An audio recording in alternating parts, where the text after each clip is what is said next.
Pananagutan kita. Pero kahit kailan, hindi kita pwedeng ibigin. Oo, aminin ko. Mahal kita.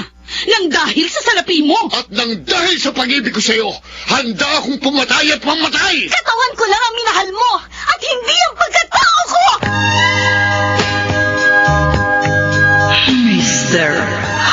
Romantiko. Kumusta po kayong lahat, mga giliw naming tagapakinig? Inaanyayahan ko po kayong pakinggan ang pagsasadula ng mga liham kasaysayan ng pag-ibig na padala ng ating mga taga-subaybay at bibigyan buhay ng inyong mga paboritong bituin sa radyo. Mga kasaysayang nagtatampo ng mga pusong sugatan, mga pusong sawi, at mga pusong punong-puno ng pagmamahal. Lahat po yan dito sa ating tulang. Mr. Romantiko.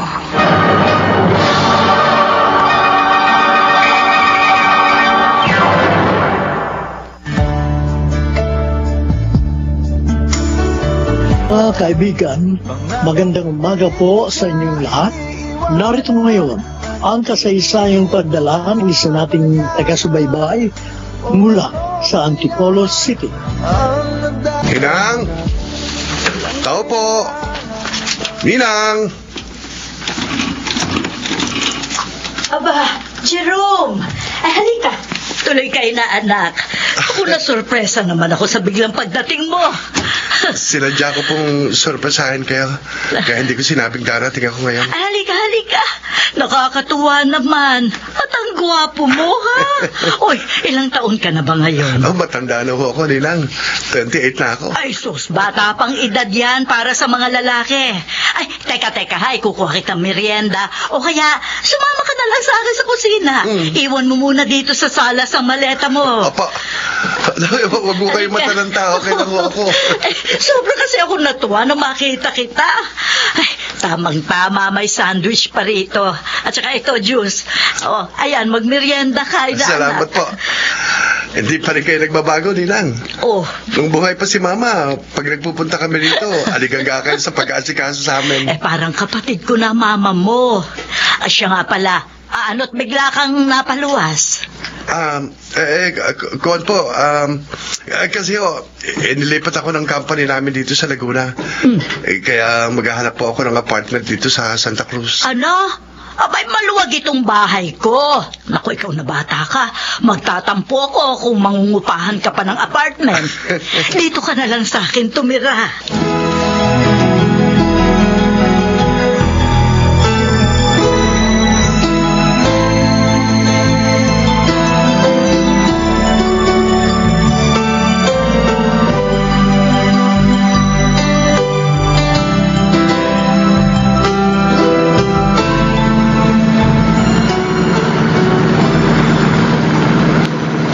Medyo malayo ng konti sa papasukan kong mall ang bahay ni Ninang Amelia. Pero okay na rin. Pakotse naman ako ng company eh. Naku, ang babaeng yun. Parang wala sa sarili. Biglang tumuhin. Miss! Ano ba naman? Papakamatay ka ba? Sorry po. Sorry. Mukhang problemadong babaeng yun. Hindi ko siya dapat sinigawan. Kaya nabigla rin ako eh.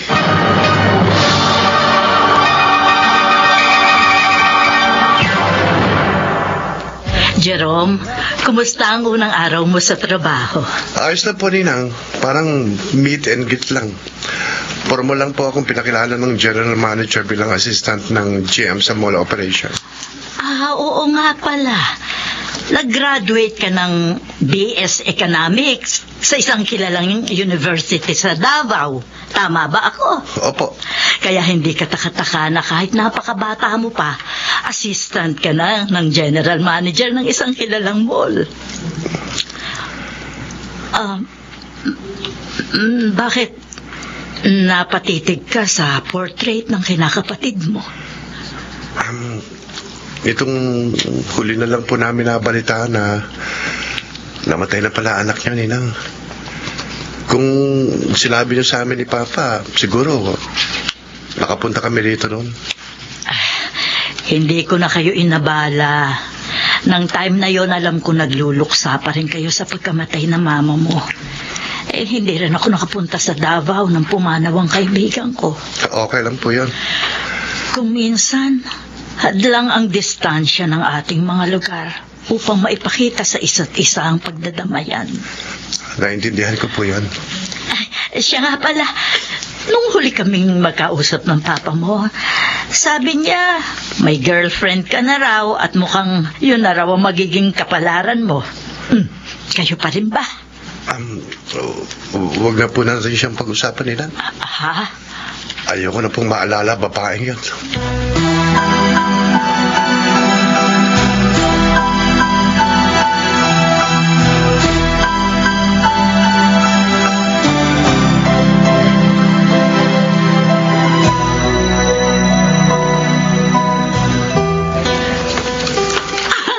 Laylay, ano ka ba naman? Sabi mo, muti ka nang mabundol ng kotse?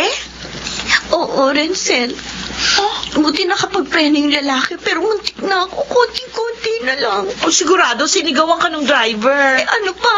Ang sungit niya eh. Ang lakas ng sigaw sa akin. Ang laki pa naman ng boses. Siyempre magagalit yon. Kasi kung nabangga ka niya, ay abala yun. Pero issue rin sa kanya yun. O ano naman sabi mo? Wala. Makakapagsalita pa ba ako nun? Alam kong kasalanan ko naman. Yun, napatakbo na lang ako. Ikaw talaga? Kasi naman mag-iingat ka, lalo na sa pagtawid. Hindi na tulad ng dati dito sa atin sa Santa Cruz. Nung mga bata pa tayo, medyo madalang pang sasakyan. Ngayon, parang may nila na rin. Hindi ko naman kasi napansin. Sigurado lumilipad na naman yung isip mo. Yun na naman ba ang gumugulo sa isip mo? Yung ginawa ni Malaya? Kahit mahigit 1 taon nang nakakalipas, guilty pa ako sa nangyari sa kanya. Sinisisi ko pa rin ang sarili ko.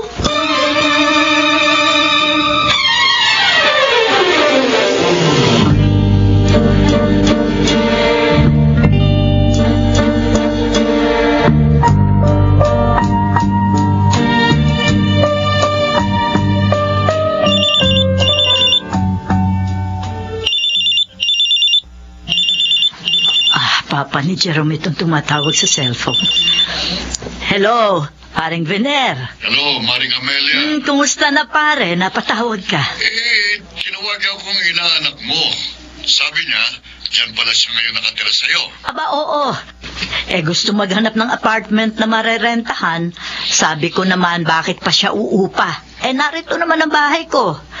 Bigla pala siyang inilipat ng kumpanya nila dito sa Luzon. Ang totoo, nag-request ang mapalipat sa branch nilang malayo dito sa Davao, Mare. Hindi sa sadyang inilipat. Ha? Oo. May pinagdaraanan ng inaanak mong yan. Isa pa, masama rin ang loob niya sa akin eh. Bakit? Mare, minsan, papasyalan lang ako dyan, ha? Saka na ako magkukwento. Basta't bahala ka na muna sa inaanak mo, ha? Okay. Huwag ka mag-alala. Parang anak ang turing ko kay Jerome. Sige pare. Bye.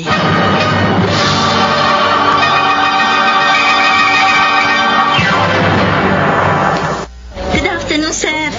Formal wear po ba? Suit, long sleeve po. Necktie? Thank you. Hindi ako kilala ng mga sales lady. Akala nila customer ako.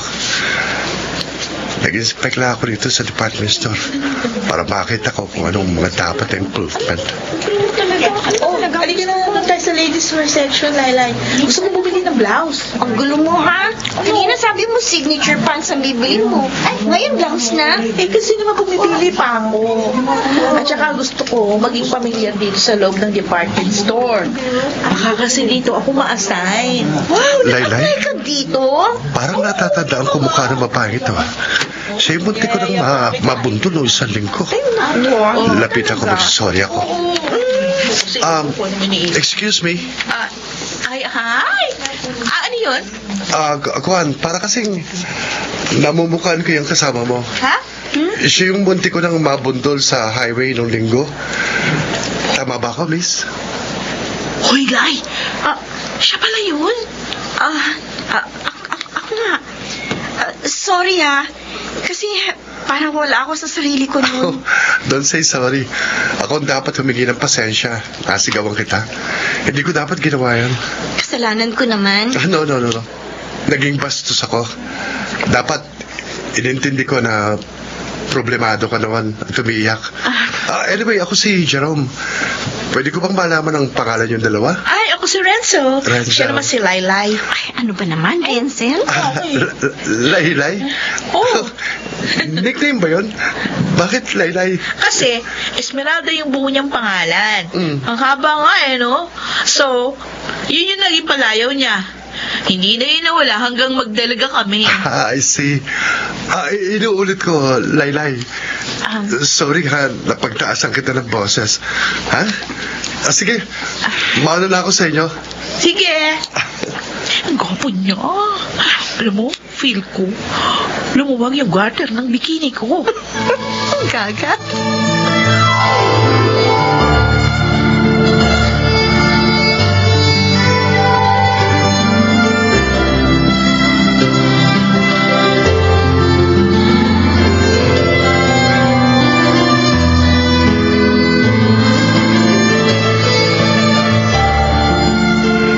Laylay. Kakaiba nickname niya. Maganda siya. Pero mukhang mailap ang mga mata.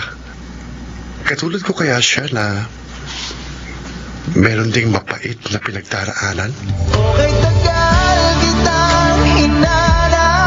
Nay Sonia, pasensya na po ha. Kasi sinama ko sa magapong paglalakwadyo tong si Laylay. Ay, nako, gusto ko nga para malibang yan. Iyak lang kasi ng iyak pag narito sa bahay. Nay! Totoo naman O, bakit? Nahihiya ka pa ba sa matalik mong kaibigan?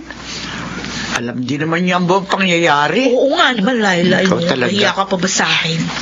Okay. Thank you sa maghapong gala. Nalibang ka ba? Oo. Thank you. Nay Sonia, alam niyo po, Ah. merong nakipagkilala sa amin sa mall.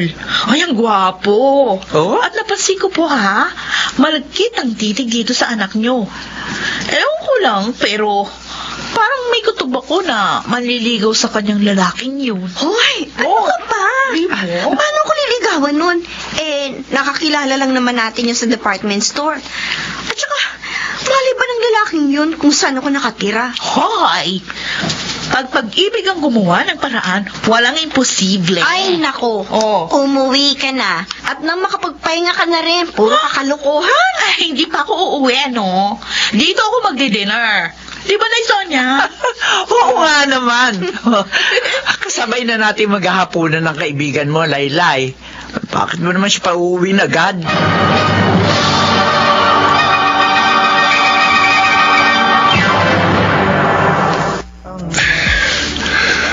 Ano pa ito nangyayari sa akin?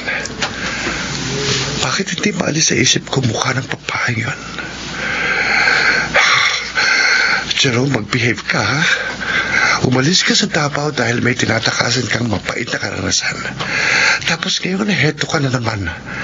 Naa-attract ka sa isang babaeng hindi mo lubos na kilala. Jerome! Oh, Ulysses, ikaw pala. May kailangan ka, pare? Sorry, Dre. Naistorbo ko yata ang pag-iisip mo. Oh, hindi naman. May naalala lang ako. O ano? Ready ka na ba? Saan? Nakalimutan mo na ba ang bilin ni GM? Sa'yo in-assign ni Sir ang final interview ng mga applicant. Oh, yes. Thank you. May mga i-interview nga pala ako ngayong Monday. Nariyan na sa labi ang mga applicant. Final interview na yon. Dumaan na sa ibang interviewer. Mamaya, isa-isa na silang papapasukin ni Melba sa office mo.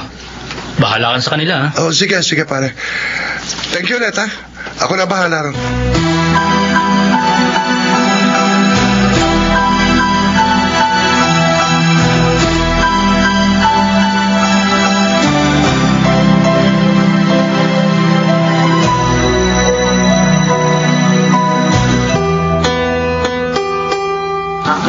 Sana naman, matanggap ako sales lady sa mall na ito.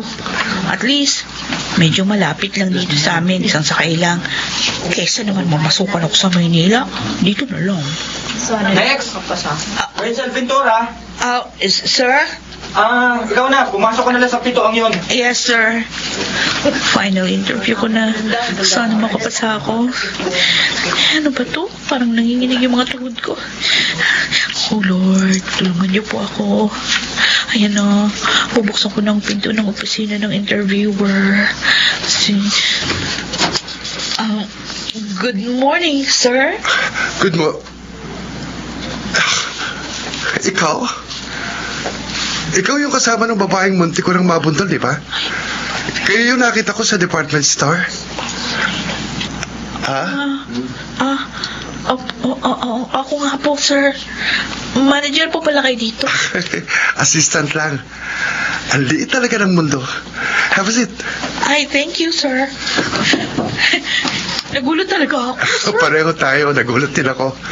At aaminin ko, natuwa akong isa ka sa mga aplikante.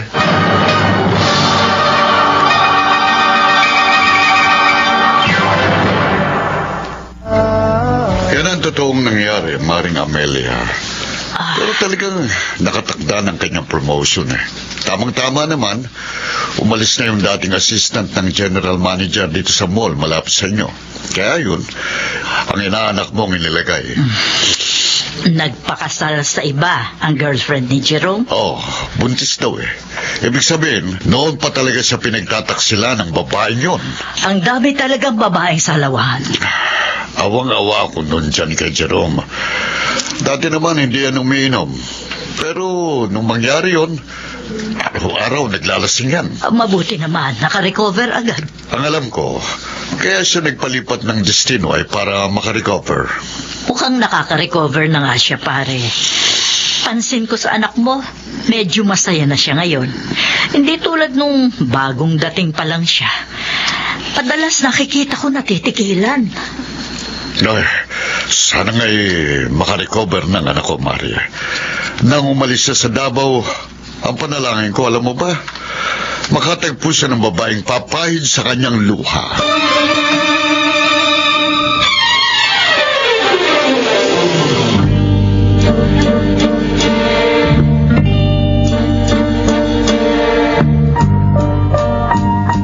Ay, naku, Laila, hindi ako nagbibiro, no?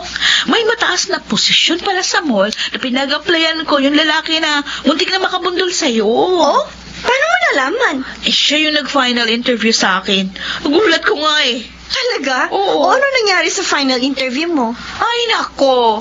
Ang layo ng ginawang final interview sa akin. Hindi konektado sa trabaho. Ano ibig mong sabihin? Tungkol sa'yo mga tinanong. Ano? Oo.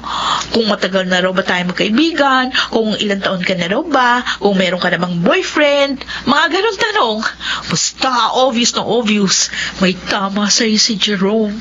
Naku ha, kung maka-Jerome ka dyan, kala mo close na kayo. O, siya naman nagsabi eh.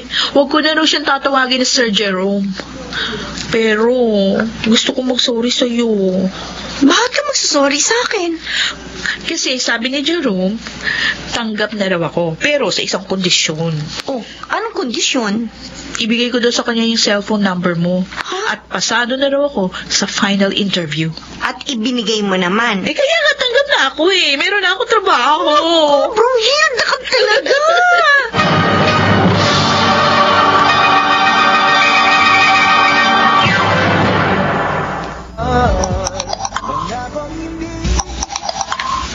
Ha?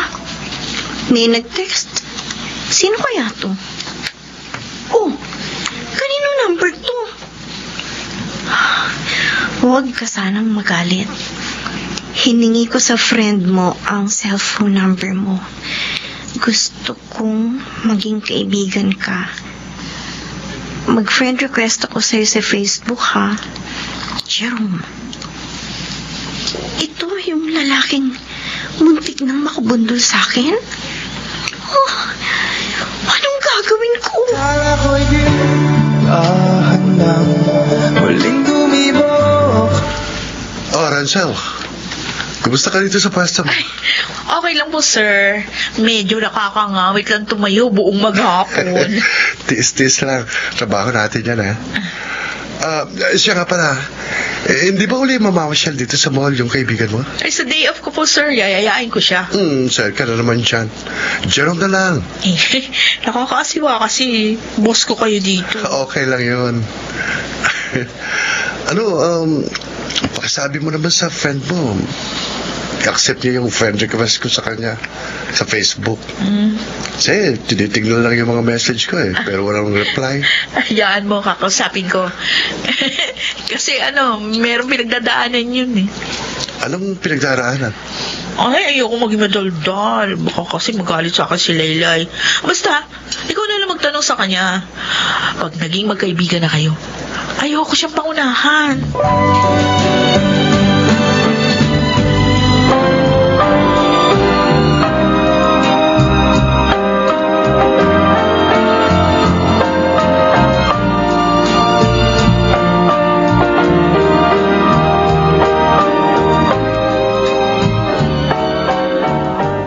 Laylay, anak, kaninang nagpunta rito yung kaibigan mo si Renzel.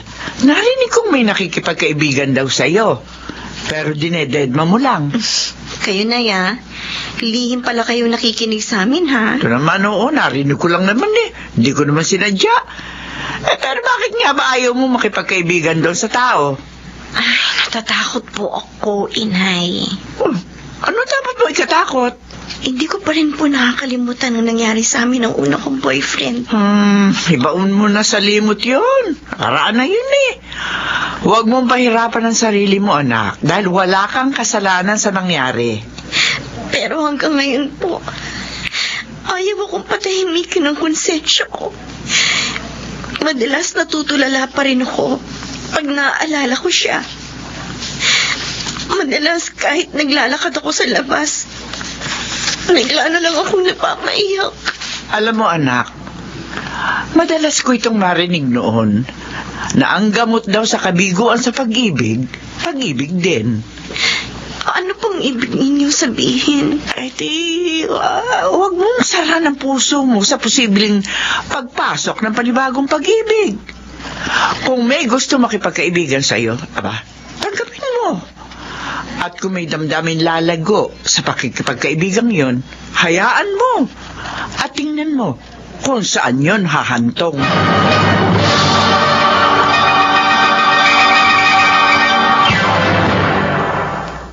Yung ibang lalaki, pag nabigo sila sa pag-ibig, umiiwas sila sa mga babae.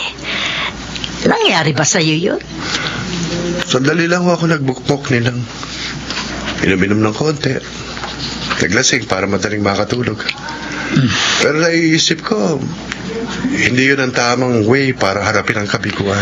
O ano ang tamang paraan sa palagay mo? Huwag sara ng puso. Hayaan ko lang na matrak uli ako sa ibang babae. Oh, very positive kang tao, anak. Kasi naisip ko rin ang isang lalaki pala, hanggat hindi nakakasal, dapat pala lagi siyang naghihintay ng tamang babaeng mamahalin niya. Kung iiwas ka makipag-close ulit sa ibang babae, how would I know na siya na pala yung matagal ko nang hinihintay? O may natagpuan ka na dito sa Laguna? Para pong gano'n na nga. Oh. Maganda siya. At nararamdaman ko, gusto ko siya. At gusto ko rin siyang makilala. Ninang, nagsisimula pa lang po ako para maging close kami.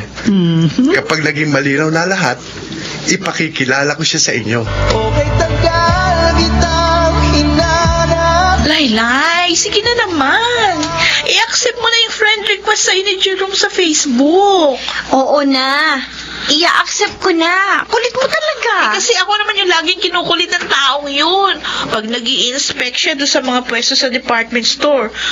Tapos sabi niya pa nga, ang hina daw niya sa akin. Kasi hindi ko raw siya mabackupan sa'yo. Napapahiya na tuloy ako eh. Huwag ka na mag-worry. In-accept ko na. Talaga? Oo. Oh, ayan ang ebidensya. Tingnan mo sa FB ko, dito sa cellphone ko, oh. Ayan, oh, friends na kami ng boss mo. Oo nga. Siguradong matutuwa yun.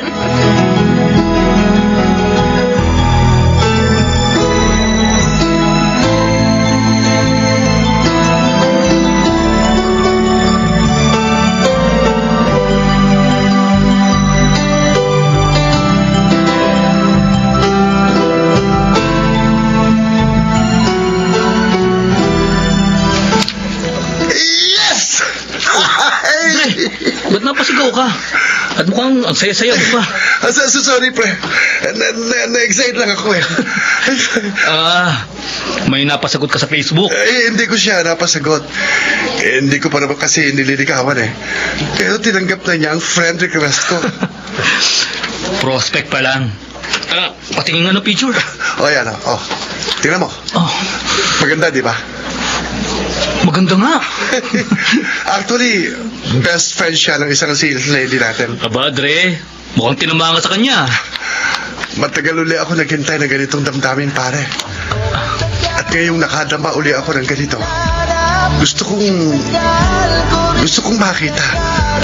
Gusto kong makita kung saan ako dadalhin ang damdaming ito.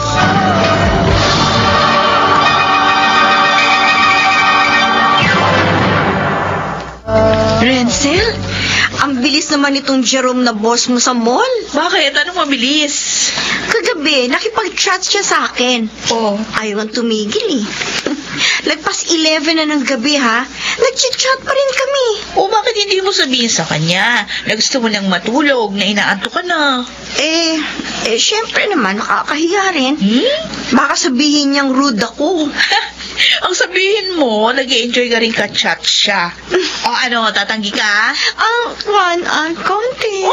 The arts, kita mo? Pero sabi ko nga, ang bilis naman talaga ng Jerome na yun. Biruin mo, nagyayaya na agad na magkita raw kami. Okay naman yun. Total, nagkita nga naman talaga kayo, di ba? At saka, mag-move on ka na rin. Kalimutan mo na yung pangit na nangyari doon sa una mong boyfriend.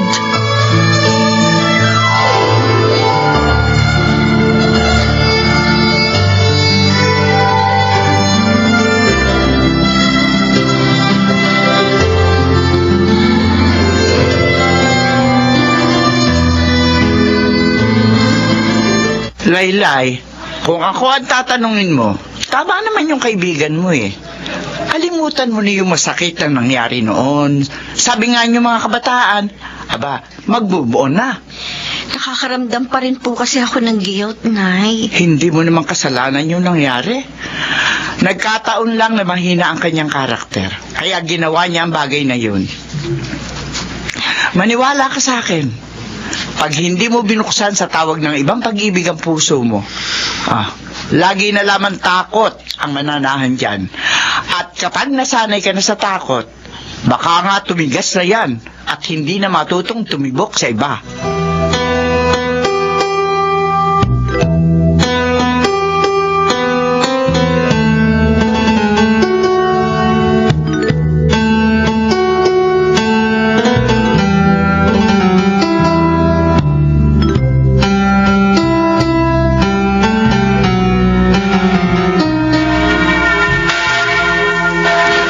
Nakakapanibago. Mag-isa lang akong nagsimba. Madalas, magkasama kami nagsisimba ni Renzel. Pero kahit linggo, obligado na silang mag-duty ngayon. Peak season na raw kasi ngayon eh. Marami ng customers sa mga department store. Hi. Magandang umaga. Jerome?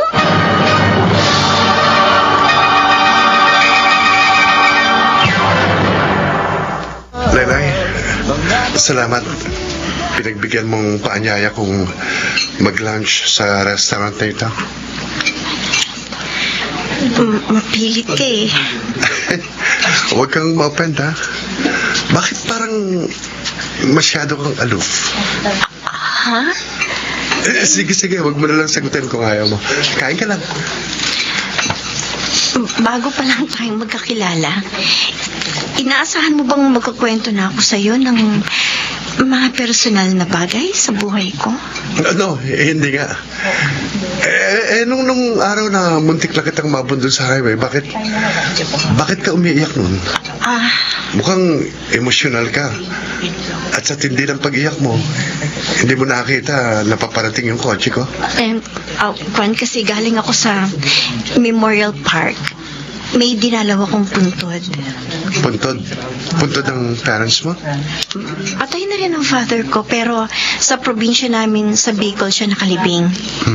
Iba, Iba yung dinalaw ko dito. Oh, I see. Pagkatapos natin kumain, pwede ba kitang ihatid sa bahay niyo? Ha? Please, sige na. Magiging prangka ako sa'yo, Relay. Gusto kong ito nang maging simula ng malalim na pagkakaibigan natin. At kung po pwede, gusto kong lumampas pa ron. Kaya tagal kong naghintay na makadama uli ng ganitong damdamin. Nagdadasdal lang sa tingin. Ay, nagsisimula nang dumagsa yung mga tao sa mall. Simula na kasi ng peak season. May nag-text? Oh, si Sir Jerome yung nag-text. Bakit kayo? Ano, Renz, thank you sa information na magsisimba ang kaibigan mo. Eto, nagkita na kami. At magkasabay na nagla-lunch sa isang restaurant. Sorry, Laylay. Naging makapili ako. Pinagkanulo kita kay Sir Jerome.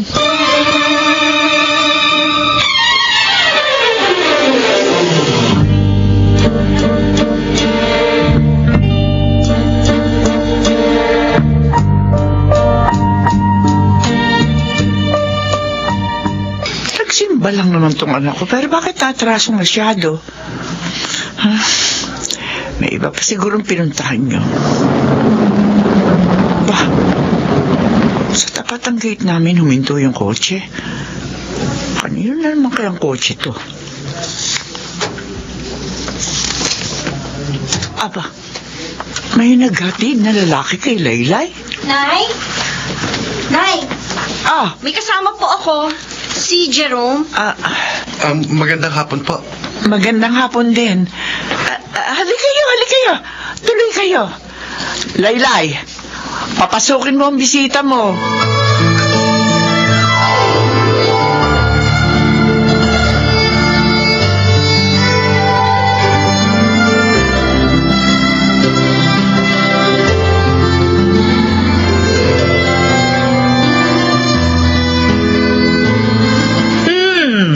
Mukhang masaya ang inaanak ko Anong balita? Dinang, naka-first base na po ako sa babae gusto kong pormahan. Ooh. Nakita ko siya sa simbahan.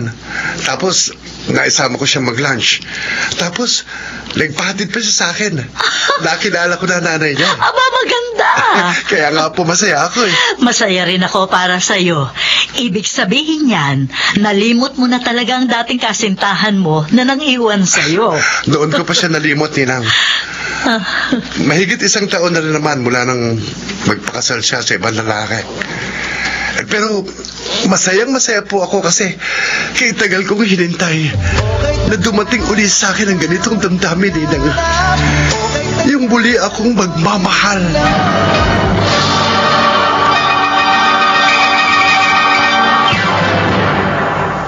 Oy, Laylay, ha?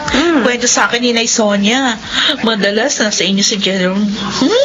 Tuwing Sunday daw, magkasama kayo nagsisimba.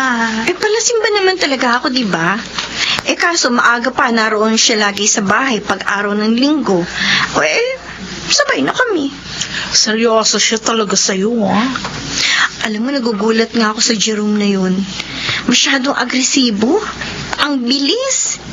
Biro mo, gusto agad akong pasagutin. Ilang buwan pa lang kami magkakilala. Ay, ano ka ba? Hindi na uso ngayon yung matagal na ligawan. Yung iba nga kindatan lang, okay na Hindi naman ako ganun, ano? Kung ikaw ang babae, payag ka ba? Sa kindatan lang. Siyempre hindi rin. Kita mo na. Pero, ang maipapayo ko sa'yo, huwag mo na pakawalan si Sir Jerome. Guwapo na. May mataas pang posisyon sa trabaho. Pabor pa sa akin. At bakit naman magiging pabor sa'yo? Ay, syempre, best friend kita. Kung magiging boyfriend mo siya, di mag-best friend na rin kami. Di nakasandal ako sa padero sa trabaho. Best friend ko, ang aking boss. Luka-luka.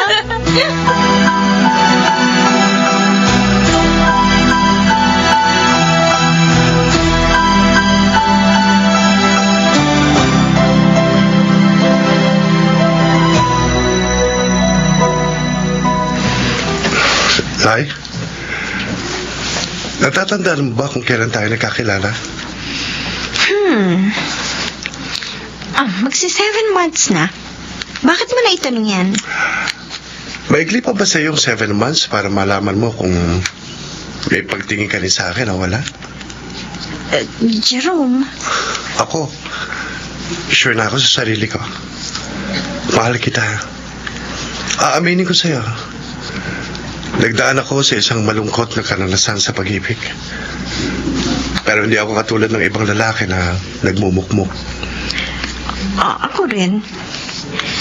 May malungkot akong experience sa una kong boyfriend. Kung bibigyan mo ako ng chance, malaki ang posibilidad na mag-click tayo bilang magnopyo. Kasi pareho tayong nakaranas masaktan. Yun daw mga taong nabigo na, mas maingat na silang humawak ng relasyon. At promise, sa akin, hindi ka naiiyak. Jerome, ang kamay ko. I love you. Jerome. Hindi man ikaw ang unang pag-ibig ko. Pinapangako ko. Gusto kong ikaw lang ang huling babaeng aking mamahalin. Matagal kong hinintay na muling tumibok ng ganito ang puso ko. Wala kang dapat ikatakot.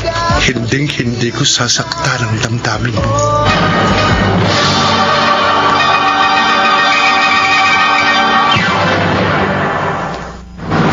Sana mapapayag mo agad ang bagong girlfriend mo na maipakilala sa akin. Naku, excited na ako mamit siya. Sana nga po, Ninang. Ay, oo nga pala. Salamat.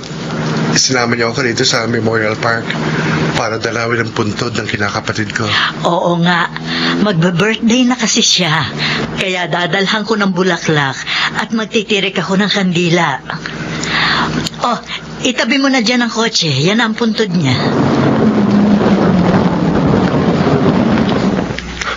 Ayan po. Ako na po yung kukuha ng dala natin bulaklak sa maliit na basket.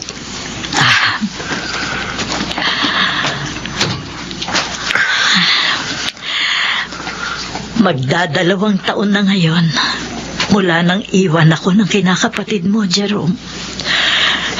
Pero hanggang ngayon, parang hinihiwa pa rin ang puso ko pag naaalala kong wala na siya. Ano po bang ikinamatay ni Malaya? Juan, nagkasakit siya. Ay, sindihan na natin itong kandila. Ako na po, Ninang. Sige. Ayan. Yan, dito natin ilagay. Ayan. Siguro, pwede tayong magdasal para sa kinakapatid mo.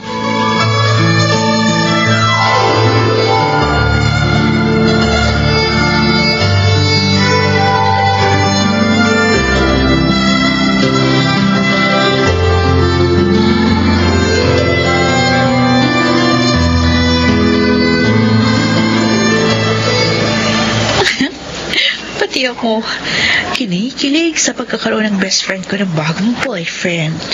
At least, magiging masaya na siya ulit. Mabait ang kaibigan ko. Deserve niyang lumigaya ulit sa pag-ibig ng iba.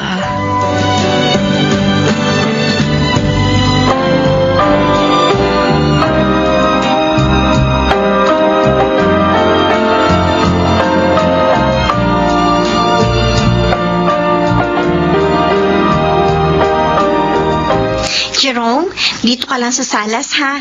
Ikukuha kita ng merienda sa kusina. Igagba kita ng juice. Sige. Ay, teka pala. Ano bang gusto mo? Juice o coffee? Ikaw sana ang gusto kong merienda. Ano? Ay, Jerome, bakit sumunod ka dito sa kitchen? Hindi ko kasi napigil Ikaw naman kasi. Anong ako naman kasi? Ngayon ko lang nakitang nakashorts ka. Oh. Ang ganda ng legs mo. Jerome, ha? Hindi ko gusto yung ganyang tingin mo. Piyo ka. Kesyo, alam mo umalis ang nanay ko. Ang lakas ng loob mo, ha? Mahal kita. Mahal mo rin naman ako. Hindi ba? Jerome, Ha? ano ba? Ano ba yakapin? Jerome naman. I love you. I love you.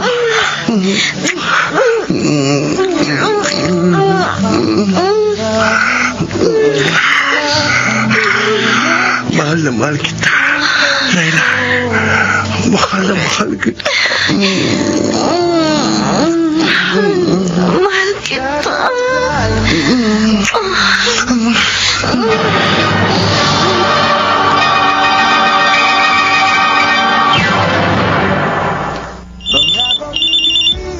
Ba, si Renzel itong tumatawag ka.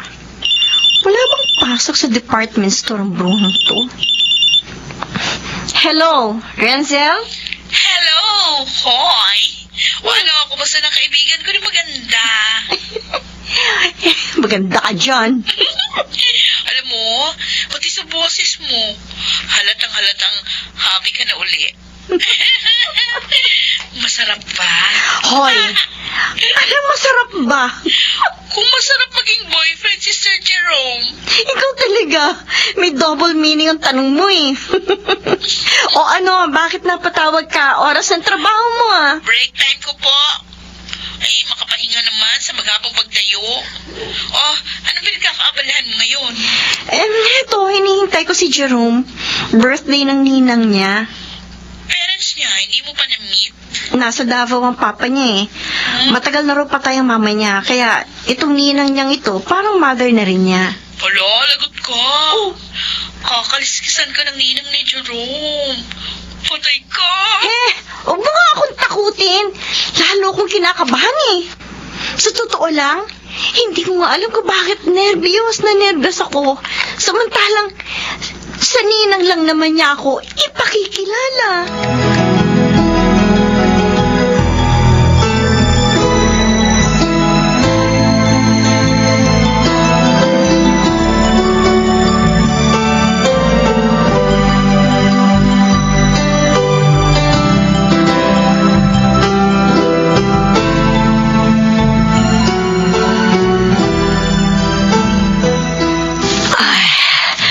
Nagsiuwian na ang mga kaibigan ko. Wala nang ibang bisita dito sa bahay. Ay, kung sa bagay, mabuti nga yun para wala nang istorbo sa pag-entertain ko sa girlfriend ni Jerome. Ay, kotse na ni Jerome yun. Sandali!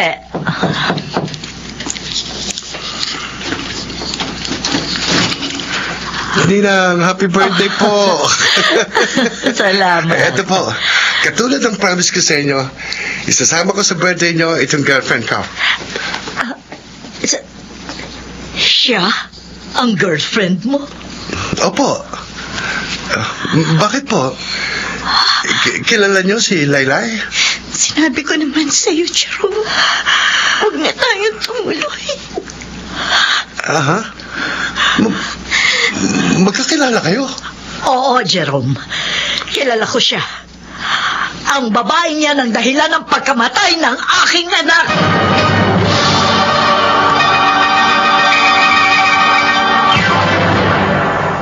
Hayop kang babae ka!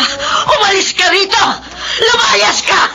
Biniktima mo na ang anak ko! Huwag mo nang biktimahin ang inaanak ko! Ninang, sandali. Hindi ko maintindihan eh. Lampo ng demonyo babae niyan, Jerome. Layuan mo siya. Ako na nagsasabi sa iyo, lolokohin ka lamang ng malditang yan. Oh. Namatay na ang anak ko dahil sa iyo. Huwag na ang inaanak ko, Laylay. Lubayan mo ang pamilya ko! Laylay! Wait! Laylay! At ang ina pala ni Malaya, ang ninang ni Jerome? Opo, inay. Bakit hindi mo agad nalaman na si Amelia pala ang ninang na tinutukoy ng nobyo mo? Hindi naman po namin madalas mapagkwentuhanan tungkol sa kanyang ninang.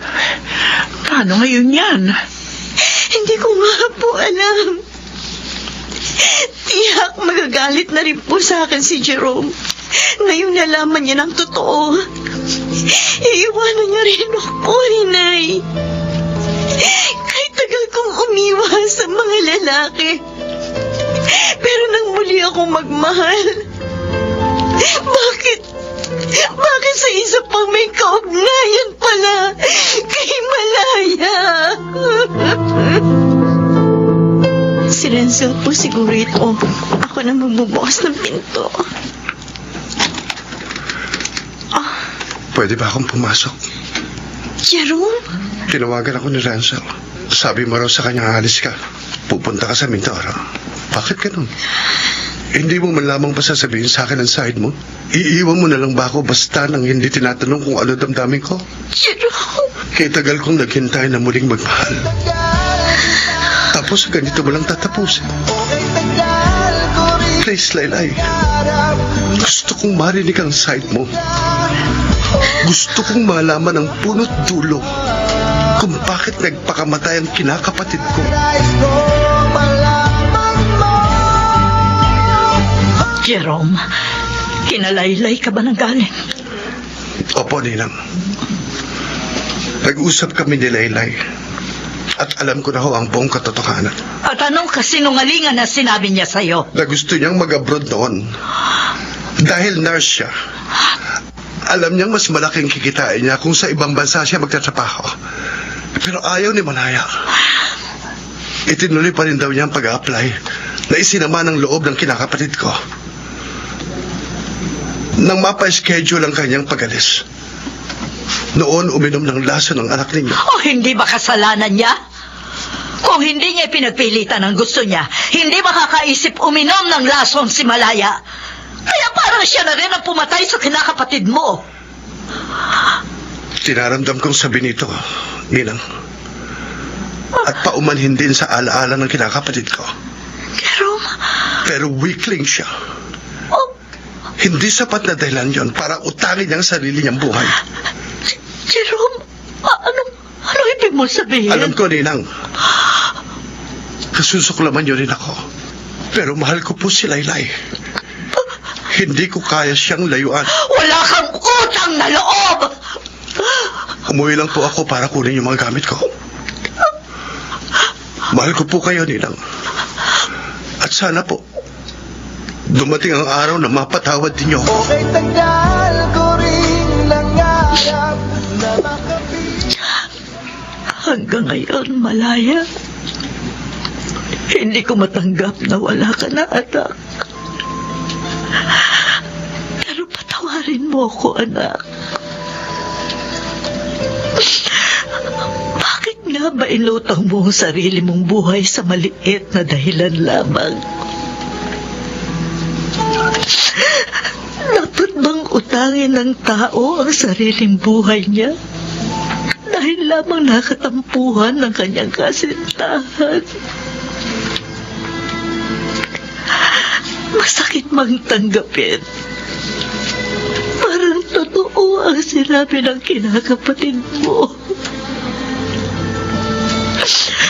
Naging mahina ka sa problema, anak.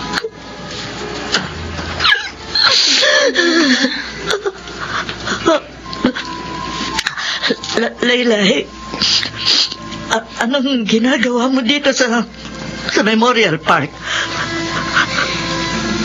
Hindi po ninyo alam. Madalas dinadalaw ko rin ang puntod ni Malaya. Masyado rin po ako nasaktan sa nangyari. Hindi ko naman po ginusto na uminom ng laso ng inyong anak. Huwag po kayong magalit sa akin.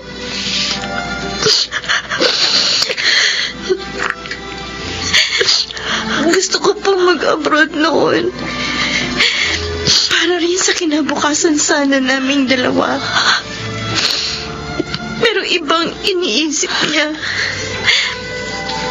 Baka raw makakita ako ng iba sa abroad. Hindi ko matanggap na nawalan ako ng anak. Naiintindi nung ina. Ganyan ang magiging damdamin. Pero, please naman po. Alisin niyo na po ang galit sa akin. Wala po akong kasalanan sa ginawa ng inyong anak. Ninang, Jerome, narito ka rin. sana po naglubag ng damdamin niyo. Para ko na po kayong tunay na ina, Ninang. Ikakasal na po kami ni Laylay. At ang gusto ko, naroon kayo sa aming kasal. Gusto ko, kayo ang maging katuwang ni Papa kapag nagmarcha sa araw ng kasal ko. Di ba? Sabi niyo po, parang anak na rin ang turing niyo sa akin. Meron ho bang inang nakatitiis sa kanyang anak? Ninang, Pagod na rin ako magalit.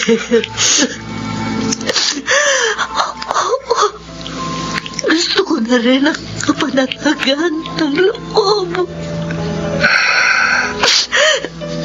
Sige, anak. Dadalo ko sa inyong kasal. salamat po, Ninang. Salamat po, Ninang. Thank you po talaga.